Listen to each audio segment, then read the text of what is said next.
Hello everyone, Gautam is education hub पर आप सभी का बहुत बहुत स्वागत है। उम्मीद है आप सभी अच्छे होंगे, एग्जाम की तैयारी अच्छे से जा रही होगी। आज है 25 दिसंबर 2024 और आज की करंट अफेयर की क्लास आप लोगों के सामने।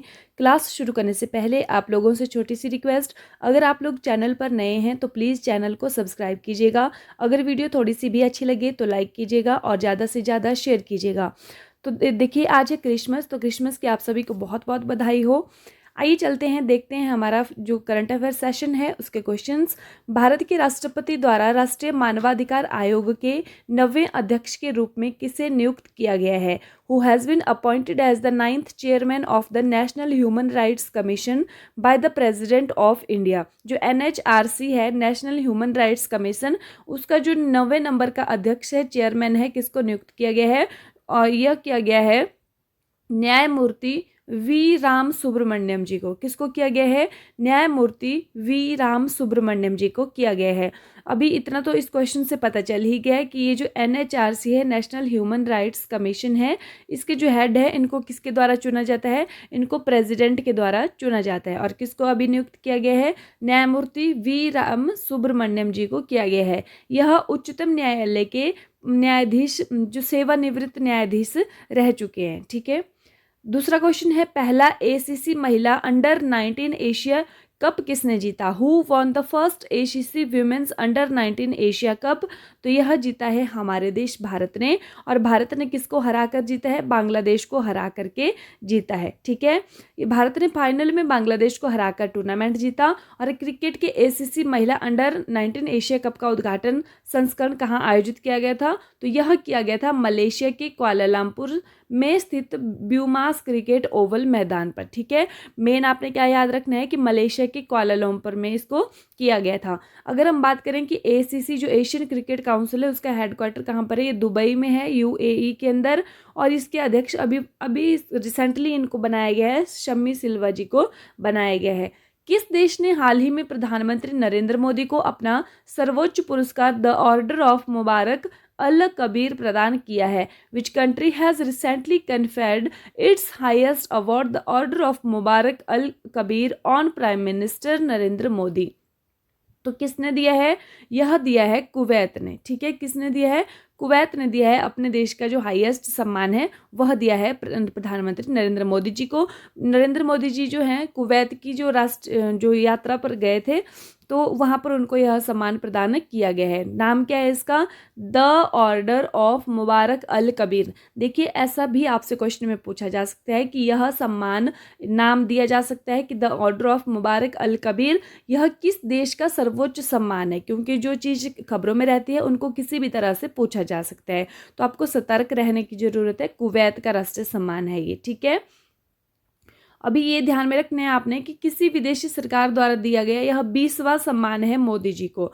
कुवैत पश्चिम एशिया में अरब प्रायद्वीप में स्थित एक इस्लामी साम्राज्य है। इसकी जो राजधानी है वह है कुवैत सिटी और मुद्रा है कुवैती दिनार। यहाँ के सम्राट या अमीर जिनको बोलते हैं कौन है? शेख मिशाल अल अहमद अल जाबिर अल सबा इनका नाम है। ठीक है, श्याम बेनेगल जिनका हाल ही में निधन हुआ किस पेशे से संबंधित थे? Shyam Benegal who passed away recently belonged to which profession?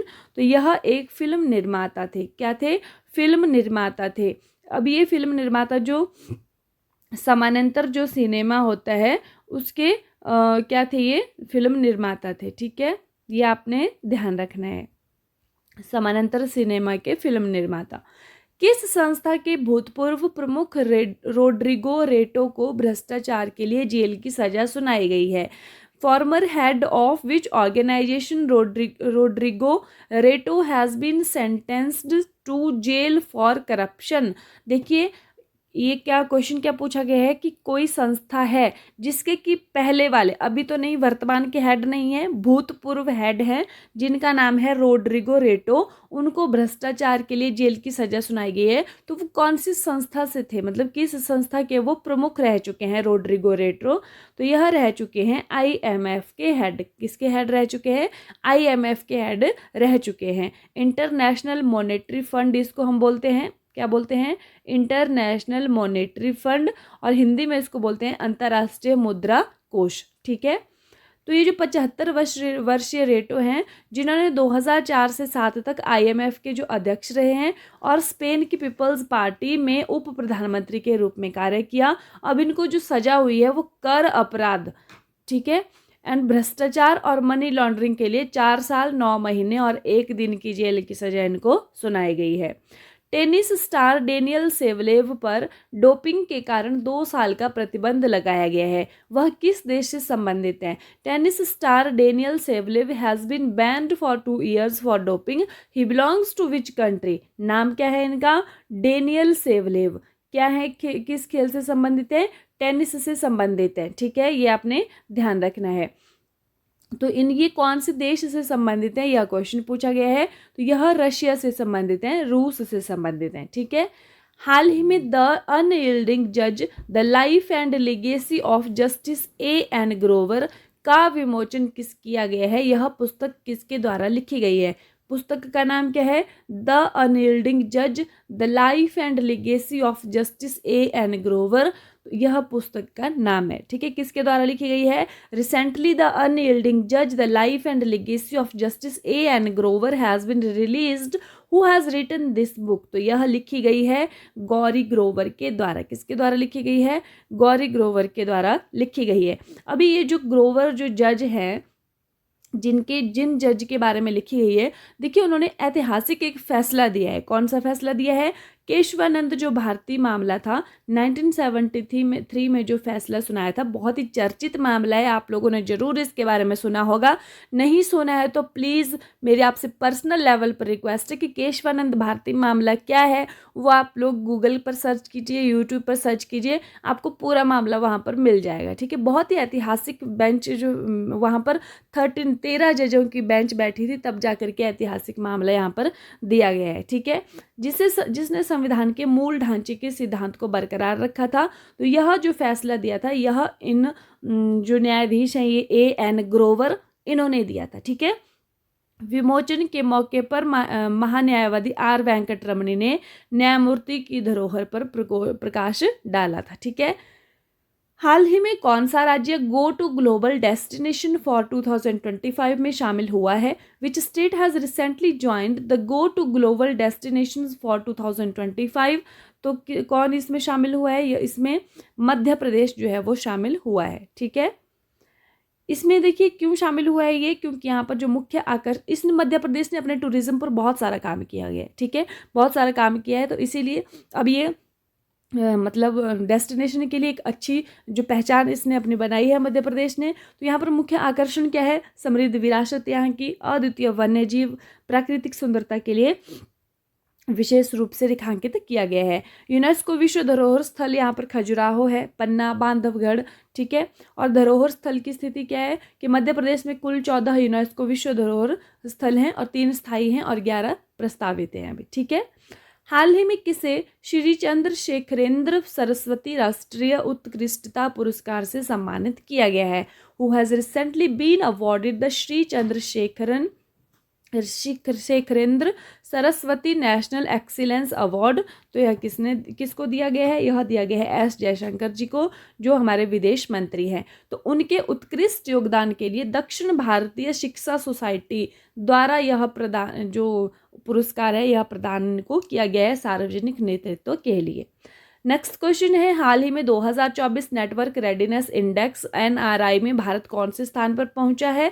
Which position has India reached in the 2024 network readiness index NRI recently? तो भारत पहुंचा है 49वें नंबर पर, 49th नंबर पर पहुंचा है। देखिए अगर हम बात करें 2023 में भारत जो 60वें स्थान था, तो अभी 11 स्थान ऊपर चढ़ गया है और 49th नंबर पर आ गया है। साल 2024 के नेटवर्क रेडीनेस इंडेक्स में पहले स्थान पर कौन है? अमेरिका है, और दूसरे स्थान पर सिंगापुर है, और भारत कौन से स्थान पर है? 49 नंबर पर है, ठीक है। ये किसके द्वारा प्रकाशित की जाती है? पोर्टुलन्स इंस्टीट्यूट द्वारा यह जो रिपोर्ट है निकाली जाती है, और यह क्या बताती है कि देश प्रौद्योगिकी का शासन और नागरिक जुड़ाव के लिए कितने प्रभावी ढंग से उपयोग करते हैं, ठीक है। रिवीजन देख लीजिए कल की क्लास का। हाल ही में संयुक्त राष्ट्र मतलब यूएन ने 21 दिसंबर को इंटरनल जस्टिस काउंसिल आईजीएससी का अध्यक्ष किसे नियुक्त किया गया है? यह किया गया है जस्टिस मदन बी लोकुर को।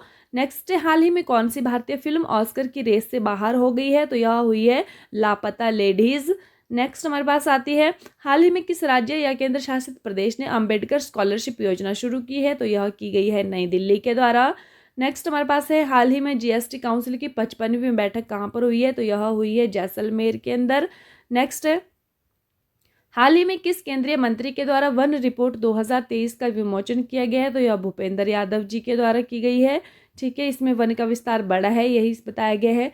हाल ही में ताशी नामग्याल का निधन हुआ है, वह कौन थे? तो ताशी नामग्याल कारगिल के नायक थे।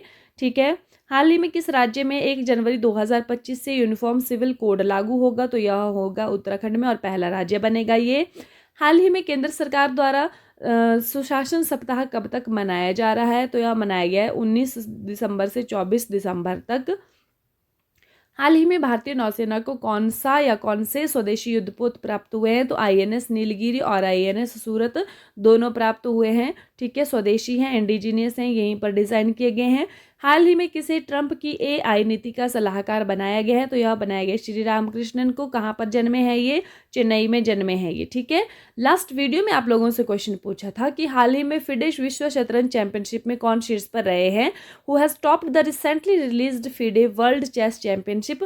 तो इसका सही आंसर था डी गुकेश, जो कि आप लोगों ने आंसर किया भी था। ठीक है, आज की वीडियो का क्वेश्चन देख लीजिए। साहित्य अकादमी पुरस्कार भारत की कितनी भाषाओं में दिया जाता है?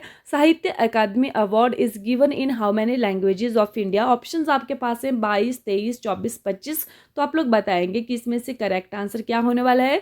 ठीक है, अगर इसके बारे में थोड़ा सा ज़्यादा जानते हैं तो प्लीज़ वो भी आप लिख सकते हैं। इसी के साथ जो आज की क्लास यहीं पर समाप्त होती है। Thank you and have a nice day. खुश रहिए, अपना ख्याल रखिए, अपनी तैयारी को डे बाय डे मजबूत रखिए। मिलते हैं कल की मॉर्निंग वाली क्लास में, तब तक के लिए बाय बाय।